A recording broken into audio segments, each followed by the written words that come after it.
दोस्तों, आप जानते ही हैं कि इस दुनिया में हर कोई खूबसूरत दिखना चाहता है, क्योंकि गुड लुकिंग वाली परिभाषा पूरी तरीके से बदल चुकी है। लोग उन्हें बेहतर समझने लगे हैं जो अच्छे और अट्रैक्टिव दिखते हैं, और यही वजह है कि इंडस्ट्री में उन लोगों को चुना जाता है जिनके लुक्स अच्छी होती है। और शायद इसी वजह से टैलेंट जैसे शब्द इस दुनिया से गायब होता जा रहा है। लोग सिर्फ लुक्स को देखकर ही लोगों को जज करने लगे हैं। लेकिन क्या आपने कभी सोचा है कि आखिर खूबसूरती है क्या?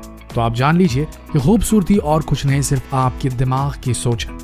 और ऐसे ही सोच के कारण कई लोग हर साल प्लास्टिक सर्जरी करवाते हैं। वैसे तो हर इंसान एक जैसा ही पैदा होता है, लेकिन कई लोग इसलिए प्लास्टिक सर्जरी करवाते हैं ताकि वो दूसरों से बेहतर दिख सके, और इसके लिए वो पैसा भी पानी की तरह बहाते हैं। लेकिन आपको बता दें कि ऐसी सोच रखने वाले असल में बॉडी डिस्मॉर्फिया नाम की मानसिक बीमारी से ग्रसित होते हैं। ये लोग वो होते हैं जो अपने शरीर की खूबसूरती से कभी सेटिस्फाई नहीं होते, और इसी सेटिस्फैक्शन को पूरा करने के लिए ये अपने शरीर में कई तरह की प्लास्टिक सर्जरीज करवाते हैं। इस दुनिया में ऐसे भी कई लोग हैं जिन्होंने प्लास्टिक सर्जरी को इतने इंटेंस लेवल पर पहुंचा दिया जिसके बारे में आप सोच भी नहीं सकते। ऐसे भी लोग हैं जिनका आधा शरीर प्लास्टिक सर्जरी की भेंट चढ़ चुका है। तो आइए आज इस वीडियो में हम आपको कुछ ऐसे लोगों से मिलवाते हैं जो प्लास्टिक सर्जरी को उस लेवल तक ले गए हैं जिसके बारे में सोचना भी मुमकिन है। नंबर 1, मारिया क्रिस्टेराना। मारिया मैक्सिको की रहने वाली, लेकिन इनकी शुरुआती जिंदगी काफी दुख भरी थी। इनके हस्बैंड इन्हें हमेशा सेक्सुअली और मेंटली हरास करते थे, और ये घरेलू हिंसा से इतनी ज्यादा परेशान हो चुकी थी कि इन्होंने उसे उबरने के लिए अपने शरीर में सर्जरीज कराना शुरू कर दिया। मारिया अपने आप को एक वैम्पायर लुक देना चाहती थी, और यही वो वजह है कि जिसकी वजह से उन्होंने सर्जरी के द्वारा अपने सर में टाइटेनियम के हॉर्न्स फिट करवा दिए। बताइए, क्या आप अपने सर पर सींग फिट करवाएंगे, वो भी एक महिला होकर?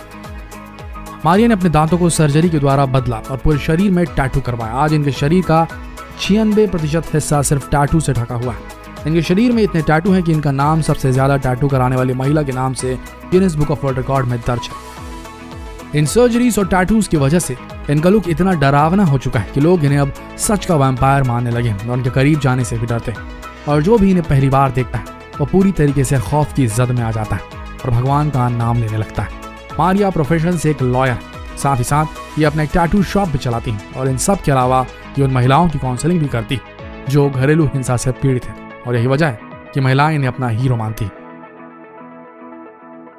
Rodrigo Alves.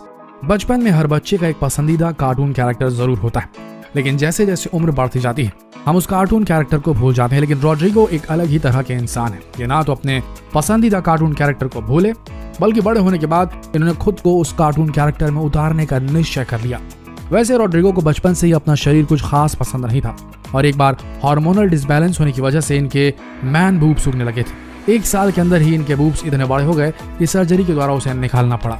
इन सब के अलावा अपने आप को कार्टून कैरेक्टर में बदलने का इनका डिसीजन बदला नहीं था, और इसीलिए एक कार्टून कैरेक्टर जैसा दिखने के लिए इन्होंने 103 कॉस्मेटिक सर्जरी करवाई, जिनमें से 51 तो सिर्फ इनकी प्लास्टिक सर्जरीज हुई। इन सब के अलावा इन्होंने अपनी नाक को बदलने के लिए लगभग 10 बार नाक की सर्जरी करवाई, और इतनी सारी सर्जरीज की वजह से अब इनकी नाक पूरी तरीके से खराब हो चुकी है। और यही वजह है कि आज ये अपनी नाक से सांस भी नहीं ले पाते और ना ही किसी चीज को सूंघ पाते हैं।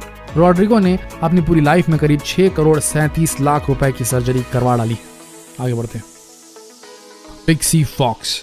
अगर आपको कोई कार्टून कैरेक्टर कहे तो जाहिर है आप काफी ज्यादा गुस्से में आ जाएंगे और शायद उससे लड़ भी बैठेंगे, लेकिन पिक्सी फॉक्स को कार्टून कहना असल में उनके लिए कॉम्प्लीमेंट है।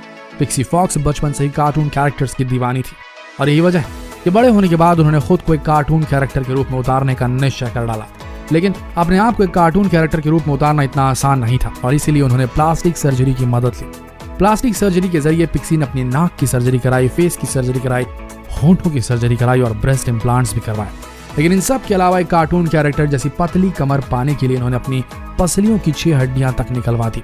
देखा जाए तो इस तरह की सर्जरी को काफी खतरनाक माना जाता है, क्योंकि इसमें व्यक्ति की जान भी जा सकती है। लेकिन पिक्सी ने फिर भी सर्जरी को कराया, और यही वजह है कि आज उनकी कमर 24 इंच की जगह 16 इंच की रह गई है। पिक्सी ने सर्जरी तो करवा दी, लेकिन अपने आप को इस तरह मेंटेन करने के लिए इन्हें स्ट्रिक्ट डाइट को फॉलो करना पड़ता है, और इसीलिए इनके खाने में ज्यादातर फ्रूट्स ही होते हैं। लेकिन यहाँ पर भी एक ट्विस्ट है, पिक्सी इन फ्रूट्स को खाती नहीं बल्कि ये इन्हें ब्लेंड करके पी जाती हैं ताकि इनके स्टमक पर ज्यादा दबाव न पड़े। एक इंटरव्यू में जब पिक्सी से पूछा गया कि आखिर आप ये सब क्यों करती हैं, तो उनका कहना था कि उन्हें कभी इंसान जैसा महसूस ही नहीं हुआ, बल्कि वो हमेशा अपने आप को एक कार्टून कैरेक्टर की तरह ही देखती आई हैं। Martina big. आपने ऐसे कई लोगों को देखा होगा जो काले हैं और गोरा बनना चाहते हैं और इसका फायदा कई ब्यूटी प्रोडक्ट्स बनाने वाले भी उठाते हैं। कई ब्यूटी प्रोडक्ट्स तो ये भी दावा करते हैं कि वो आपको एक हफ्ते में गोरा बना देंगे, लेकिन आप भी जानते हैं कि उनके प्रोडक्ट्स में कितनी सच्चाई है। दुनिया में एक तरफ लोग जहां गोरा बनना चाहते हैं, वहीं मार्टिना की कहानी कुछ अलग ही है। ये एक गोरी महिला थी, लेकिन सर्जरी के बाद इन्होंने अपने आप को एक डार्क स्किन टोन में बदल दिया। अपने आप को काला स्किन टोन देने के लिए इन्होंने कई मेलाटोनिन के इंजेक्शंस लगवाए, जिसकी वजह से इनकी गोरी चमड़ी काली हो गई, डार्क हो गई। इन सब के अलावा इन्होंने अपनी नाक की सर्जरी, होंठ की सर्जरी और ब्रेस्ट इम्प्लांट भी करवाए। ये अपने ब्रेस्ट इम्प्लांट्स को इतने एक्सटेंसिव लेवल पर ले गई कि आज इनका एक ब्रेस्ट का वजन 7.5 किलोग्राम है और इनके दोनों ब्रेस्ट का कुल वजन 15 किलो है। इतना ही नहीं, अपने आप को पूरी तरीके से ब्लैक वुमन बनाने के लिए और ब्लैक लोगों का कल्चर समझने के लिए अफ्रीका भी चली गई और वहां कई दिनों तक रहकर उनका कल्चर सीखा और इसी के साथ इन्होंने अपना नाम भी बदलकर मलाइका कुबवा रख लिया। असल में एक अफ्रीकन नाम है जिसमें मलाइका का मतलब होता है एंजल और कुबवा का मतलब होता है बिग यानी बड़ा। ब्लैक वुमन बनने का इनका ये सफर अभी यहीं खत्म नहीं हुआ है, बल्कि ये अफ्रीका जाकर वहां की नागरिकता हासिल करना चाहती हैं और अपने पति के साथ वहीं सेटल होना चाहती हैं। सिंडी जैक्सन, जब आप इन्हें देखेंगे तो आप बिल्कुल नहीं बता पाएंगे कि इन्होंने कभी प्लास्टिक सर्जरी भी करवाई थी, लेकिन आपको बता दें कि ये जैसे अभी दिख रही हैं वैसा दिखने के लिए इन्होंने 14 सर्जरीज और 52 नॉन सर्जिकल मेथड्स को अपनाया। प्लास्टिक सर्जरी कराने की इनकी शुरुआत तब शुरू हुई जब इनके पिता का देहांत हो गया। पिता के देहांत के बाद इन्हें विरासत में काफी धन दौलत मिली और इसी धन दौलत का इस्तेमाल करके इन्होंने अपने ऊपर प्लास्टिक सर्जरी करवाना शुरू कर डाला, क्योंकि सिंडी शुरू से ही अपने शरीर से खुश नहीं थी और वो और अट्रैक्टिव बनना चाहती थी। और यही वजह है कि आज सिंडी 63 साल की हो चुकी है, लेकिन प्लास्टिक सर्जरी की वजह से आज भी वो 30 साल की जवान महिला दिखाई देती है। वैसे आपको बता दें कि हर प्लास्टिक सर्जरी इतनी सक्सेसफुल नहीं होती, लेकिन सिंडी के ऊपर की गई सभी प्लास्टिक सर्जरीज काफी परफेक्ट तरीके से की गई और यही वजह है कि आज वो एक कंसल्टेंसी फर्म चलाती है जिसमें वे बड़ी बड़ी सेलिब्रिटीज को सलाह मशवरा देती है कि वो कौन सी प्लास्टिक सर्जरी चुने और किस तरीके से करवाएं। तो दोस्तों, ये थे दुनिया के ऐसे लोग जो प्लास्टिक सर्जरी को उस मुकाम तक ले गए जिसके बारे में आम इंसान सोच भी नहीं सकता। उम्मीद है आपको ये वीडियो पसंद आया होगा, तो कृपया हमारे YouTube चैनल को सब्सक्राइब कीजिए और जितना हो सके इस वीडियो को शेयर कीजिए। धन्यवाद।